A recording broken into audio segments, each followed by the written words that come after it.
খবরদার আয়শা জাহান চৌধুরী আর যারা নাও চিনে এরা এখনো পর্যন্ত মাটির তলে বসবাস করে।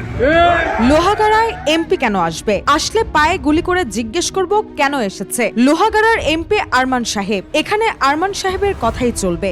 জবাবে আরমান উদ্দিন বলে পরিচিত ব্যক্তিকে বলতে শোনা যায়, এমপিকে তো লোহাগাড়ায় আসতে না বলি, তারপরেও লোকজনের জ্বালায় আসে।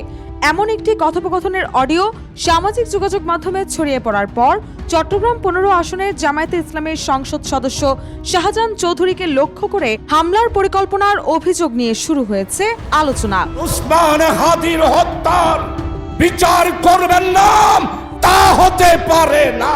অডিওতে তার ব্যক্তিগত সহকারী আরমান উদ্দিনের কণ্ঠ রয়েছে বলে দাবি করা হলেও অন্য ব্যক্তির পরিচয় নিশ্চিত হওয়া যায়নি। ফাঁস হওয়া অডিওর আরেক অংশে কথোপকথনের এক পর্যায়ে অপর ব্যক্তি বলেন, বাদশাহ খালেদের মতো অস্ত্র শস্ত্র নিয়ে থাকবো। এর জবাবে আরমান উদ্দিন বলে পরিচিত ব্যক্তি বলেন, এসব করলে পুলিশ আসবে, আর্মি আসবে, এমপি আসবে। জাতি আমাদেরকে স্বীকৃতি দিয়ে দিয়েছে আমরা যে দেশপ্রেমিক। এদিকে অডিওটি ছড়িয়ে পড়ার পর স্থানীয় রাজনৈতিক অঙ্গনে উদ্বেগ তৈরি হয়েছে। তবে অডিওটির সত্যতা এখনো স্বাধীনভাবে যাচাই করা সম্ভব হয়নি। এ বিষয়ে আরমান উদ্দিনের কাছে জানতে চাইলে তিনি বলেন, চৌধুরী সাহেবকে কেন গুলি করতে যাব?